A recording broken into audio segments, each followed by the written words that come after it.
সম্মানিত মিডিয়া কর্মীরা, বুধবার রাজধানীর এক হোটেলে আয়োজিত অনুষ্ঠানে জামাতের আমির ডাক্তার শফিকুর রহমান আসন্ন ত্রয়োদশ জাতীয় সংসদ নির্বাচনে জামাতের ইস্তেহার প্রকাশ করেন। বক্তব্যের শুরুতে জামাত আমির ৭১-এর মহান মুক্তিযুদ্ধ ও ২৪-এর গণ অভ্যুত্থানে শহীদদের শ্রদ্ধা ভরে স্মরণ করেন। এ সময় জামাত আমির তুলে ধরেন রাষ্ট্র গঠনে তাদের রূপরেখা। যুব সমাজের হাত ধরে এখন ২৬টি বিষয়ে সরকার পরিচালনায় অগ্রাধিকার দিতে চায় দলটি।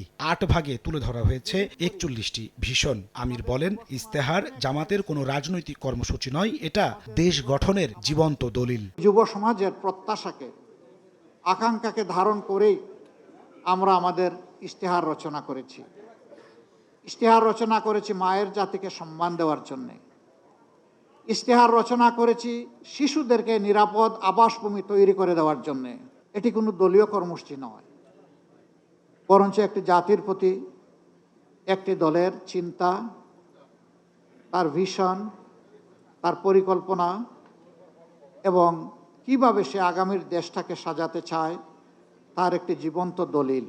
শিক্ষা, স্বাস্থ্য, কর্মসংস্থান ও মৌলিক অধিকারের বিষয়গুলো তুলে ধরা হয়েছে ইস্তেহারে। দলীয় প্রধান জানান, জামাত ক্ষমতায় গেলে কর্মজীবী নারীদের কর্মঘণ্টা ৫ করা হবে, বাকি ৩ ঘণ্টার ভর্তুকি দেবে সরকার। যখন একজন সন্তান সম্ভবা মা, এরপরে যখন তিনি সন্তানকে জন্ম দেন, তার লালন পালন করেন, অনেক সময় ৮ ঘন্টা কাজ করতে পারবেন না বলে পুরা চাকরিটাই ছেড়ে দেন।